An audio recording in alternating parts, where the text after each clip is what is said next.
Red Blue JD.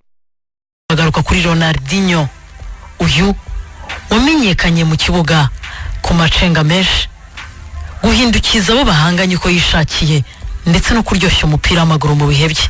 Ronaldo da Moreira, umenyekanye nka Ronaldinho Gaucho, yavutse ku itariki ya 21 z'ukwezi kwa gatatu umwaka 1980, avukira mu gihugu cya Brazil mu mujyi wa Porto Alegre.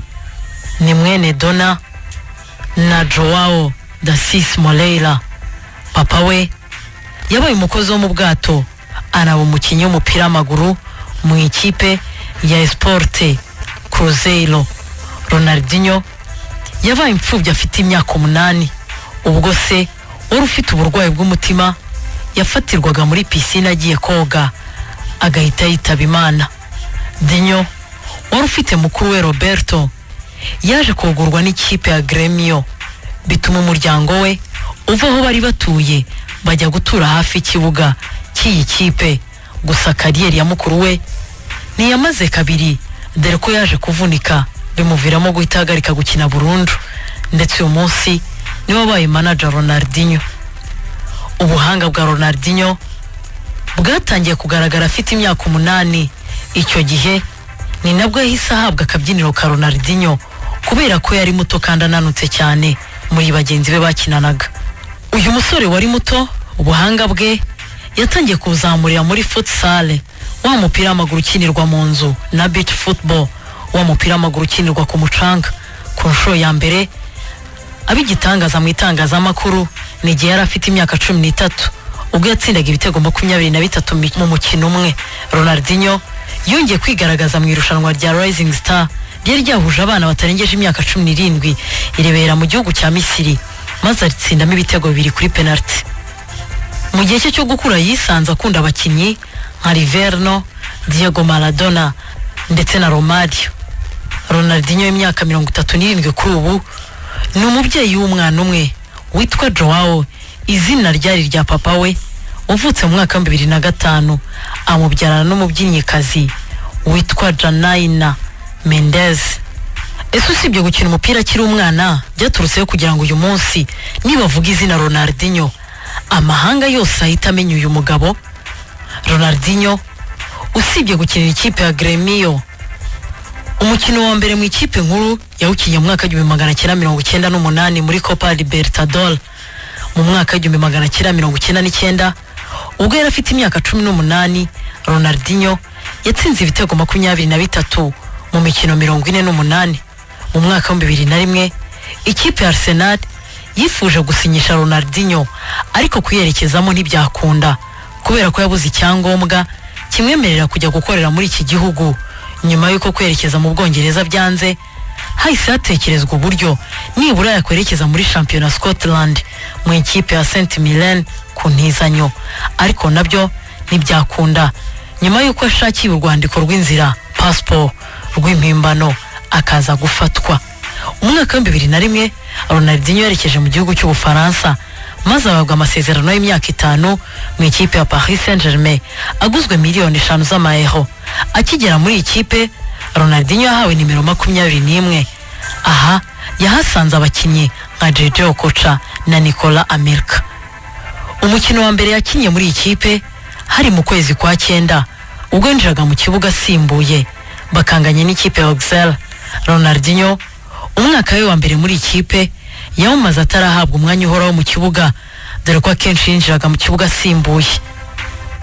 Igitego cya mbere muri ikipe yagitsinze mu kwezi kwa 10, ubwo banganyaga n'ikipe ya ibitego 2-2, ubwo yinjiraga mu kibuga buri minota 10 ngo umukino urangire agahabwa penalty maze akayinjiza. Mu mwaka wa 2002 mu mukino wari wabahuje n'ikipe ya 3 bakayitsinda ibitego 3 ku gitego kimwe. Icyo gihe Ronaldinho yongeye kureba mu mazamu, maze mu bitego 3 bari batsinze atsindamo ibitego 2. Ronaldinho kandi yongeye gufasha ikipe kugera mu mikino ya 1/2 cy'igikombe cy'igihugu, gusa baza gusezererwa n'ikipe ya Bordeaux. Nubwo yari atangiye gutanga umusaruro, Ronaldinho yatangiye gukozanyaho n'uwari umutoza we Luis Fernandes, ubwo yavugaga ko uyu musore muri iyo minsi yarashishikajwe no kwiberaho ubuzima bwo gusohoka amajoro akajya kuryoshya kurusha kwita ku mupira w'amaguru, ndetse ko niyo babaga bahawe ikiruhuko cyo kujya mu rugo watagarukiraga igihe abandi baziraga. Umwaka wa 2002-2003 Ronaldinho yahinduriwe nimero ava kuri 21 ahabwa nimero 10, maze mu kwezi kwa 10 umwaka wa 2002 atsindira ikipe ibitego 2 muri 3 bari batsinze mu Kibaho Marseille. Uyu mwaka w'imikino ntiwigeze ubahira, dore ko bawusoje bari ku mwanya wa 11, binabaviramo kubura itike bajyana mu mikino yo ku mugabane w'Uburayi. Aha byatumye Ronaldinho anatangaza ko yifuza kuva muri iyi kipe. Bidatinze Ronaldinho yaje kuva mu ikipe ya Paris Saint-Germain yerekeza mu ikipe ya FC Barcelone, nyuma y'uko umuyobozi w'iyi kipe Joan Laporta ahayisezerana abakunzi b'iyi kipe kubazanira David Beckham, gusa ntibyakunda ko yerekeza mu ikipe ya Real Madrid. Aha byahise bituma Barcelone itangira gushakisha Ronaldinho, ndetse mupapura ikipe ya Manchester United yasaga n'iyari yarangije kuvugana n'uyu mukinnyi. Ronaldinho umukino wa mbere yakinnye muri iyi kipe ni umukino wa gicuti wabahuje n'ikipe ya Milan, ndetse mu bitego 2 batsinze atsindamo igitego. Kugera mu ikipe ya FC Barcelone yahise avunikira mu gace ka mbere ka shampiyona. Ronaldinho utaratinze kubw'iyi mvune yagarutse mu kibuga atsinda ibitego 15 muri La Liga, ndetse anafasha ikipe gusoza umwaka w'imikino iri ku mwanya wa 2. Umwaka wa 2004-2005 Ronaldinho yegukanye igikombe cya mbere cya shampiyona mu ikipe ya FC Barcelone, ndetse icyo gihe anahembwa na FIFA nk'umukinnyi w'umwaka wahize abandi FIFA World Player Award. Mu gihe amasezerano ye yaganaga ku musozo, ubuyobozi bw'ikipe bwamwongereye amasezerano yagombaga kugeza mu mwaka wa 2014, ahita anazamurwa ku mushahara agera kuri $85 z'amapawundi. Mu mpera z'umwaka wa 2005 Ronaldinho yatangiye kwigwizaho ibihembo bitandukanye. Yahawe igihembo cya FIFA Pro World Player of the Year, ahembwa igihembo cy'umukinnyi wahize abandi ku mugabane w'Uburayi European Football of the Year, n'igihembo cya FIFA World Player of the Year yikurikiranya. Aha yabaye umukinnyi wa gatatu ushoboye kwegukana ibihembo inshuro 3 yikurikiranya, nyuma Ronaldo na Zinedine Zidane. Dinho yegukanye Ballon d'Or rimwe mu mateka ye y'umupira w'amaguru. Mu kwezi kwa 11 Ronaldinho yatsinze ibitego 2 muri 3 ikipe yatsinze muri El Clasico.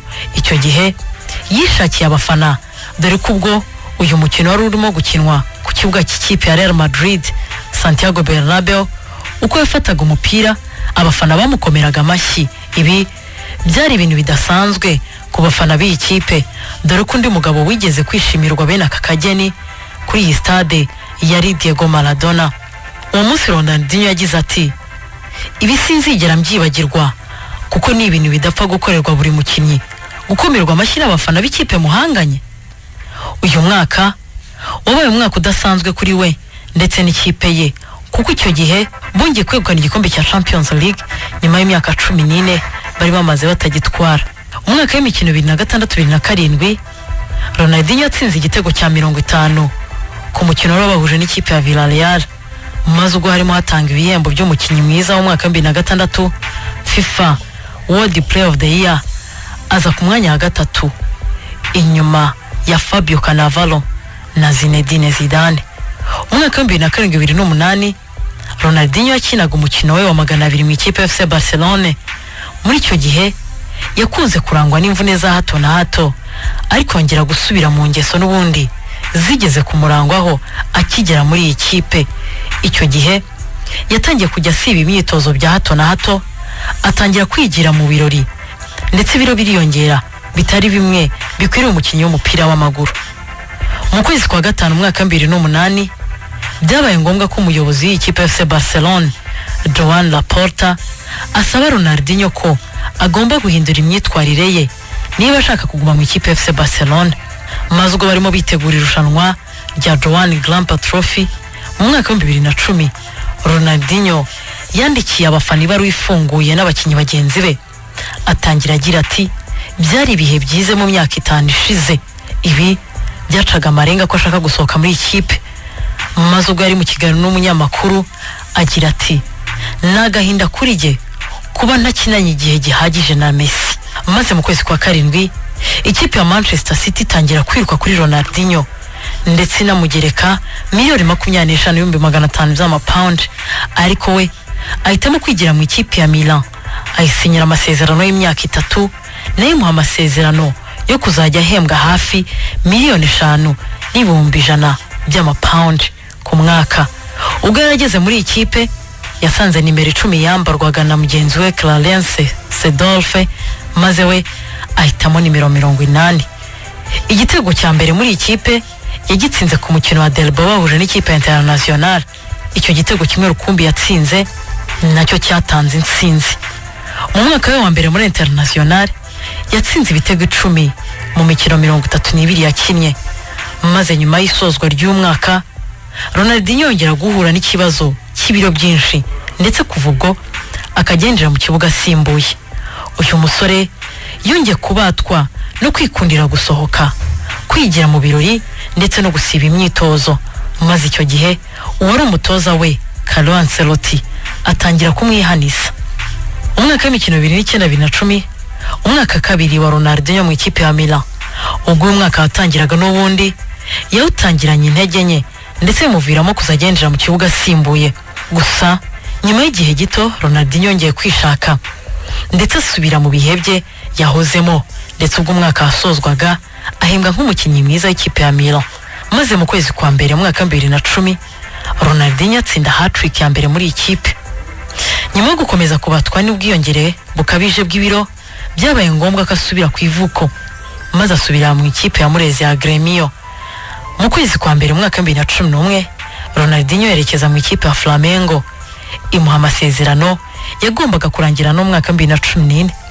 Mu kwezi kwa gatanu mu mwaka 2012 nyuma yo kumara iminsi atagaragara yaragarutse abwira ikipe ko bagomba gusesa amasezerano nyuma yo kumara amezi anadahembwa.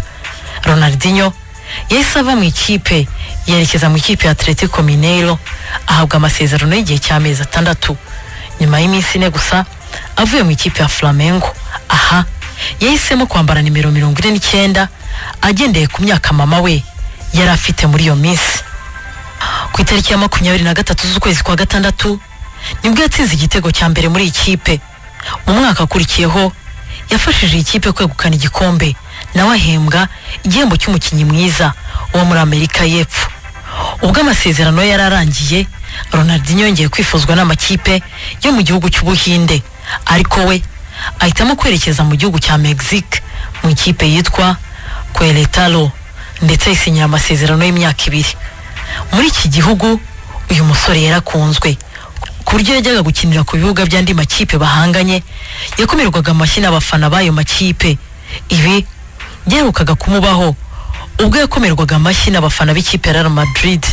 Maze mu kwezi kwa gatandatu mu mwaka 2015 ubwo Ronaldinho yari afite imyaka 35 ahita atangaza ko atandukanye n'iyi kipe. Mu kwezi kwa karindwi mu mwaka 2015 Ronaldinho yahise avuga ko agarutse mu gihugu cye cy'amavuko ndetse ahita yerekeza mu ikipe ya Fluminense. Gusa amasezerano ntiyigeze ashyirwa mu bikorwa, dore ko nyuma y'amezi 2 gusa Ronaldinho n'iyi kipe bahise bumvikana ko bagomba gusesa amasezerano nyuma yo gukina imikino 9 ariko ntatanga umusaruro, kandi ari nako yashinjwaga ibiro byinshi bikabije. Usibye gukinira amakipe, Ronaldinho n'umwe mu bakinnyi bakina ikipe y'igihugu imikino myinshi, dore ko yakina imikino 385 mu byiciro byose kuva mu batarengeje imyaka 17. Mu mwaka wa 2002 nibwo Ronaldinho yakiniye umukino wa mbere w'igikombe cy'isi. Aha yakiniye imikino 5 atsinda ibitego 2. Igitego cya mbere mu gikombe cy'isi yagitsinze ikipe y'igihugu y'Ubushinwa ubwo batsindaga ibitego 4-0. Mu mwaka wa 2005 Ronaldinho yakiniye undi mukino wa mbere muri Confederation Cup, gusa aha yaba we ndetse n'ikipe y'igihugu batashye amaramasa kuko basezerewe mu matsinda. Ronaldinho nawe agataha nta gitego atsinze. Ronaldinho usibye gukina mu kibuga, kuryoshya umupira, yanabaye kapiteni y'ikipe y'igihugu nyuma yo kugirirwa icyizere n'umutoza. Igikombe cy'isi umwaka 2006 umwaka Brazil yari ifite abakinnyi b'ubukaka n'ubushongore, ndetse aha ikipe yari yitezwe ko yanakwegukana n'igikombe cy'isi, gusa icyizere cyaje kuraza amasinde ubwo basezererwaga mu mikino ya kimwe cya kane kirangiza n'ikipe y'igihugu Bufaransa ibatsinze igitego kimwe ku busa. Igikombe cy'isi umwaka 2010 Ronaldinho yahamagawe mu rutonde rw'abakinnyi 30, ariko umutoza Dunga ntiyamugirira icyizere cyo kumushyira ku rutonde rw'abakinnyi 23 bakinnye irushanwa kuko yahise amusezerera. Mu mwaka 2011 ubwo ikipe yatozwaga na Mano Menez, Ronaldinho yongeye guhamagarwa mu ikipe y'igihugu, ndetse mu mikino ya gicuti bakinnye uyu musore ayitangamo umusaruro. Ihindagurika ry'abatoza ryakomeje kumukoraho ubwo mu mwaka 2013 biteguraga imikino nyuma ya Confederations Cup. Iyi kipe yongera gutozwa n'undi mutoza mushya, Luis Felipe Scolari, nawe yirengagije Ronaldinho ubwo yari mu mikino ya gicuti, ariko bagiye kujya mu irushanwa nyirizina aramuhamagara. Icyo gihe bahise bamugira kapiteni w'iyi kipe ndetse banakina umukino wa gicuti na Chile, maze ubwo umutoza yatangazaga urutonde rw'abakinnyi 23 bagiye muri Confederations Cup, bitungurana Ronaldinho adahamagaye muri uru rutonde. Hanze y'ikibuga burya Ronaldinho companies menshi arimo nka Nike, Pepsi, Coca-Cola, EA Sports, Gatorade na Danone, ibi byatumye mu mwaka 2006 aho umukinnyi winjiza agatubutse ku isi kurusha abandi. Icyo gihe yinjije miliyoni 19 z'amadolari y'Amerika mu kwamamaza gusa, maze mu mwaka 2011 Coca-Cola mu amasezerano. Aya masezerano ntiyigeze amara igihe, dore ko mu kwezi kwa karindwi umwaka 2012 yaje gufatwa ari kunywa ikinyobwa cya Pepsi ubwo yari mu kiganiro n'abanyamakuru. Coca-Cola ihita iseza amasezerano nawe. Uyu munsi Ronaldinho ni ambasaderi w'ikipe FC Barcelone, akaba na ambasaderi wa UNICEF. Ngaya amwe mu mateka ya Ronaldinho twahisemo ko tugarukaho uyu munsi. Reka mbifurize weekend nziza, mukomeze muryoherwe na weekend inoze, hanyuma kandi mbifurize intangiriro nziza z'ukwezi kwa 10 muzakugirira amahirwe. Red Blue JD.